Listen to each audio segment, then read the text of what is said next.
Não se esqueça de se inscrever no canal e de ativar o sino das notificações, para não perder nenhum dos lançamentos futuros do Mundo de Gelo e Fogo. E se aprecia o conteúdo do canal e deseja contribuir de forma mais direta com o seu crescimento, considere tornar-se parte do nosso clube de membros, onde você terá acesso a benefícios exclusivos como acesso antecipado a vídeos futuros, alguns vídeos extras para membros e um canal de comunicação direto comigo para sugerir novos temas. O link para o clube de membros, bem como os de todas as minhas redes sociais, estarão disponíveis na descrição abaixo.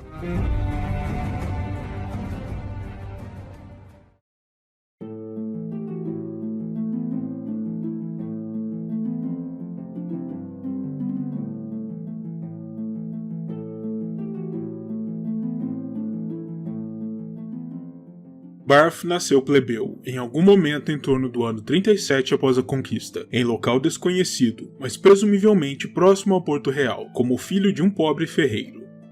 A vida parecia reservar ao garoto uma existência frugal e simples, como a de seus pais, mas desde tenra idade, sua grande capacidade mental já se manifestava a olhos vistos, e após se juntar à fé sagrada, sua sagacidade e poder de organização impressionaram tanto seus superiores que Barf conseguiu, incrivelmente, um lugar como supervisor da biblioteca da Fortaleza Vermelha, a sede de poder nos reinos, como responsável por cuidar de todos os livros e registros da corte real, uma posição de grande prestígio que normalmente estaria além do alcance de um filho da classe plebeia, o que serviu para mostrar ainda mais a extensão da capacidade do jovem. O ano 51 após a conquista contém o registro do primeiro grande evento que contou com a participação de Barf, quando ele oficiou o segundo casamento do rei Jaehaerys I com sua rainha Alysanne, e mais tarde, com o auxílio do colega Septão Oswick, ele elaborou sob a supervisão do rei a chamada Doutrina da Excepcionalidade, a ideia segundo a qual os Targaryen estariam completamente acima das leis que regiam outros seres humanos, dada sua origem na Cidade Franca de outrora, o que justificaria sua tradição de casamentos incestuosos e o porquê de não deverem responder a questionamentos da fé ou dos próprios cidadãos do reino. A partir do ano 54, com a morte de Oswick, que vinha servindo então como um dos principais conselheiros reais, Barf assumiu seus deveres e se aproximou ainda mais do rei e do alto círculo da corte, e passou a ocupar o papel de um importante conselheiro real. O mesmo ano assistiu à morte do atual Alto Septão, e embora o rei tenha brincado entre seu círculo mais íntimo com a ideia de influenciar o conselho dos mais devotos a nomear Barf para a posição, o próprio persuadiu-o a não fazê-lo, sentindo-se horrorizado com a ideia de dobrar a escolha dos mais devotos com ofertas monetárias, ameaças com força das armas ou mesmo com esquemas clandestinos de assassinatos. Ele até mesmo escreveu um relato de próprio punho que narrou a forma como o rei influenciou a escolha do novo Alto Septão viajando pessoalmente até Vila Velha e se lamentando com relação ao alto grau de corrupção existente entre os mais devotos na época. Apesar disso, a essa altura, Barf vinha se tornando rapidamente um dos mais próximos conselheiros de Jaehaerys, além de angariar cada vez mais o apreço pessoal do rei. Quando Lord Daemon Velaryon renunciou à sua posição como a mão do rei, Jaehaerys chegou a considerar Barf para assumir o posto, mas dado seu baixo nascimento e o fato de o rei suspeitar que o Septão cultivava uma maior lealdade à fé do que ao trono, ele acabou por não ser o escolhido. Contudo, o simples fato de ter sido considerado já demonstra o grande apreço que Barf gozava junto ao monarca.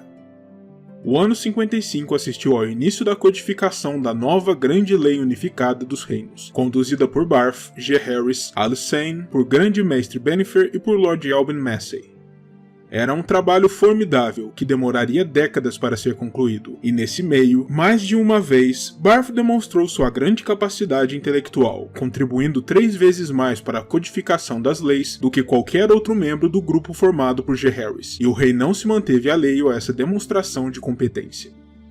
No ano seguinte, quando a princesa Aeria Targaryen, que havia permanecido durante anos distante da corte, desaparecida, finalmente retornou a Porto Real, terrivelmente doente e em farrapos, Barf auxiliou o grande mestre nos cuidados à pobre menina, e aquilo que testemunhou nos aposentos de Bennifer o modificou de maneira profunda, ao ponto de o Septão deixar um relato escrito de seus sentimentos e da forma como sua visão de mundo se modificou depois deste traumático episódio.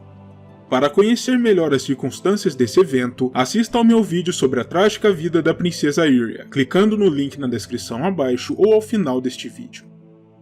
A experiência de Barth com Iria foi de tamanho impacto que o levou, eventualmente, a iniciar as pesquisas com ocultismo e criptozoologia que o conduziriam a escrever um de seus tomos mais conhecidos, Dragões, Wyrms e Wyverns, uma história antinatural.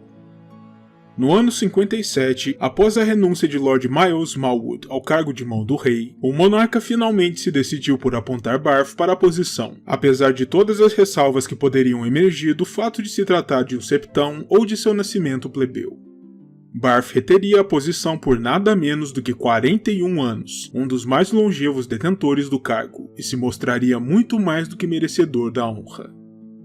A primeira obrigação de Barth em sua nova função foi uma viagem diplomática até Bravos, para tratar diretamente com o Senhor do Mar da cidade a respeito de 3 ovos de dragão que haviam sido roubados pela aventureira ocidental Elissa Farman, e cujo paradeiro havia sido traçado até a Cidade Livre. A suspeita era de que Elissa havia vendido os ovos ao Senhor do Mar em troca de quitar a dívida contraída pela construção de seu novo navio, o Caçador do Sol, nos estaleiros de Bravos. Mas quando confrontado com a história, o Senhor do Mar negou que tivesse tais ovos em sua posse.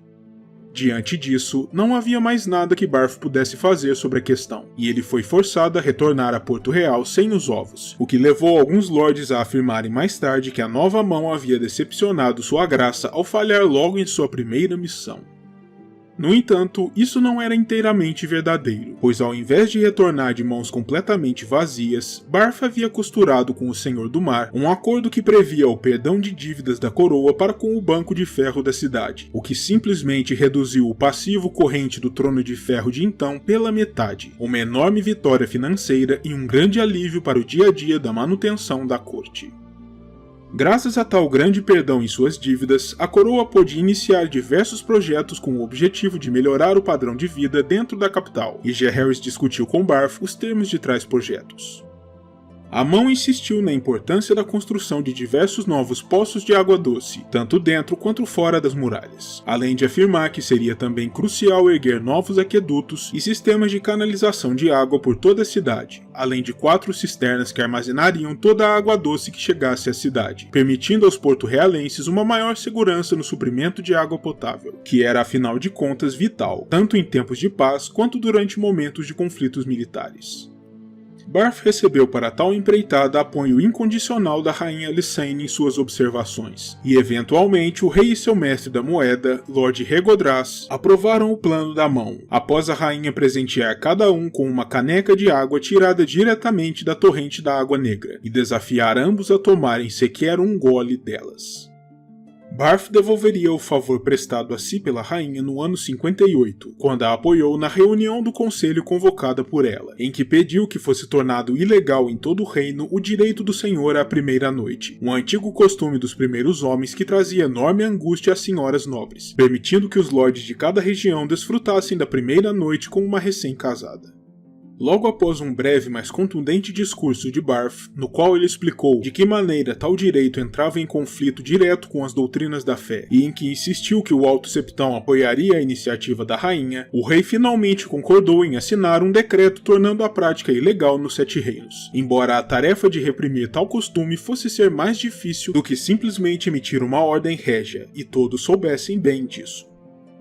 A essa altura, a confiança de Jaehaerys em sua mão apontada já havia se convertido em uma forte amizade e em um mútuo respeito entre os homens, com o rei admirando a grande sapiência e a indubitável capacidade articuladora de Barth, e este se felicitando por servir a um monarca esclarecido e justo como Jaehaerys. No ano 60 após a conquista, Barth sugeriu para ocupar o cargo de mestre da moeda Lord Martin Tyrell, pois a posição havia vacado já há 1 ano, com o assassinato de Lord Dras. Embora não pudesse exatamente saudar a inteligência ou capacidade de Lord Tyrell, Barth foi rápido em apontar que a esposa do senhor, Lady Florence Fossoway, vinha mantendo as contas de Jardim de Cima de forma impecável havia anos, além de aumentar os rendimentos da casa Tyrell em 1/3 durante tal período. Como costumeiramente as posições de mestres na corte só podiam ser ocupadas por homens, essa seria a melhor maneira de trazer Lady Tyrell e sua sabedoria financeira para perto da corte, para que ela pudesse operar sua mágica fiscal nas contas do trono. O rei, afirmando que até aquele momento Barth nunca o havia desapontado, apontou sem vacilar Lord Martin ao cargo. No ano 84 após a conquista, Barth foi uma das testemunhas da acareação entre o rei e a rainha e sua filha, a princesa Sira, quando esses a confrontaram sobre eventos recentes envolvendo alguns dos favoritos da princesa. E tal acontecimento iniciaria uma série de desavenças entre o rei e sua filha que culminariam em seu banimento da corte. Tal banimento perdurava quando, em 87 após a conquista, a rainha Alysanne implorou ao marido que suspendesse a sentença contra Sira após a morte da princesa Visera, naquele mesmo ano. Para isso, Alysanne contou com o apoio do sempre presente Septão, mas nem mesmo a combinação de suas forças foi capaz de persuadir Jaehaerys a recuar em sua decisão de manter Sira à distância. No ano 98 após a conquista, quando já se encontrava bem para lá dos 60 anos de idade, Barth finalmente faleceu de forma pacífica, durante o sono, deixando para trás um compreensivo trabalho acadêmico e um grandioso legado como mão que atravessaria o teste dos tempos.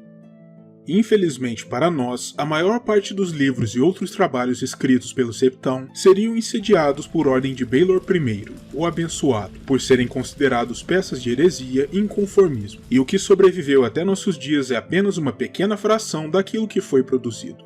Mas aquilo que ainda existe é, por si só, uma prova inequívoca do brilhantismo e da sagacidade desse que foi, para muitos, a maior mão do rei que já viveu.